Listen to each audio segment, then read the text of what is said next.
company, you know that you go through some really hard things along the way. And I think part of what gets you through that is believing in what you're doing and knowing that what you're doing is really delivering a lot of value for people.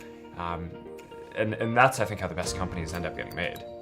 I think the key is building a company which is focused on learning as quickly as possible. Right? Companies are learning organisms, and you can make decisions that either make it so that you learn faster or you learn slower. You know, I always think that the most important thing that entrepreneurs should do is pick something they care about, work on it, but don't actually commit to turning it into a company until it's working.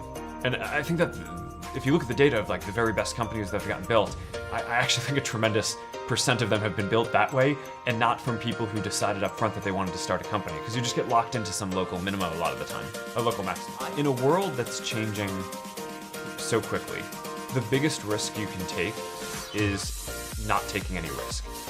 And I really think that that's true, right? I mean, a lot of people I think that, you know, whenever it comes to, whenever you get yourself into a position where you have to make some big shift in direction or do something, you know, there are always people who are going to point to the downside risks of that decision.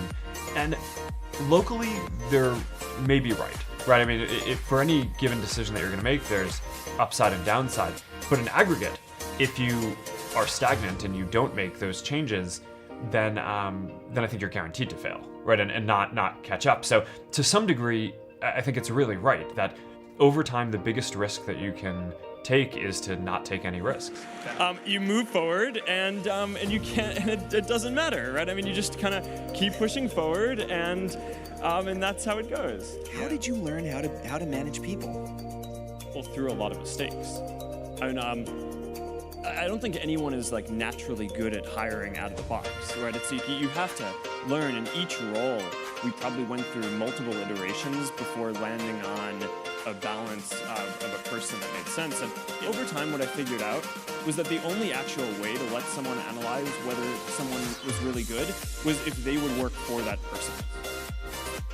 There's this culture in Silicon Valley that kind of makes startups seem glamorous. And I never really believed that, right? I never had a goal of starting a startup, and my goal when I realized that I had a company was to get it to be a good company as quickly as possible, right? And kind of get out of what you'd call the like risky startup phase where you are just like constantly about to die, and where you can get to a point where you can actually do some interesting things and make a lot of more interesting bets.